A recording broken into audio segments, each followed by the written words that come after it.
binabari niya yung signature page. But yes, Senator Sherwin and then SP Pro Tempore. Ms. Guo Huaping, sino nag-prepare nitong page na ito para permahan mo? Sen, may kaso na pong sinampa po sa akin na invoke my right po. Kasi imposible ikaw mag-prepare nito. Abogado lang nakaka-prepare nito eh.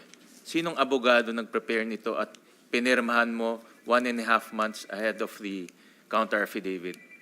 Opo, Sen, may kaso na po final po sa akin na invoke my right against self-incrimination po. But Attorney Ko, don't you agree na abogado lang nakaka-prepare nitong ganitong, not an ordinary person can prepare such a document? I agree, Your Honor. Thank you. Thank you, Senator Sherwin. Attorney ko, pwede bang tanungin lang nandito ba si Yusek T ng DOJ or sinong resource person from DOJ? Good morning, Madam Yes, Sen. good morning. Prosecutor Gatula po representing DOJ. Yes, Prosecutor Gatdula. Under the new rules, notary is allowed if prosecutor is unavailable. Yes, Pwede Your Honor. po ba kayong mag-expound sa rule na to? Yes, Your Honor. Under the new rules po ng Department of Justice, the only time that a person can have the counter-affidavit notarized outside of DOJ, Your Honor, if there are no prosecutors available. But considering, Your Honor, please, that this case, there are plenty available prosecutors, Your Honor, in the Department of Justice. So basically, Your Honor, the notarization of the counter-affidavit is really without any effect, Your Honor, please. So talagang from the get-go, malabo po yung dinaan ng proseso nitong counter-affidavit na ito. And actually, we don't even have to belabor the defects of the notary. We already know it's fatally flawed. And base sa pagpaliwanag nyo dyan sa rule na iyon, fatally flawed talaga.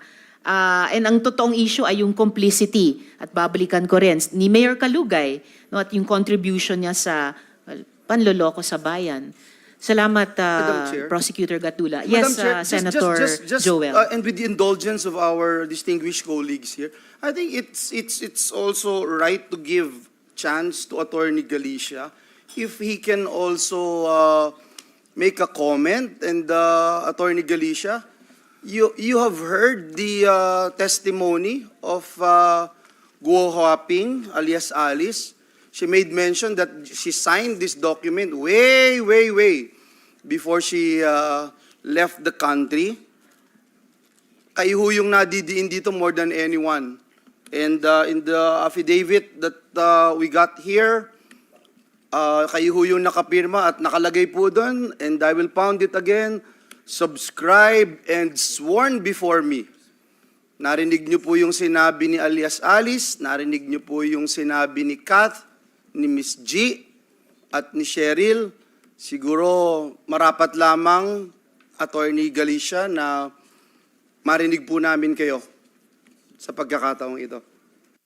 Attorney Galicia, briefly please, if you can address the question of Senator Joel.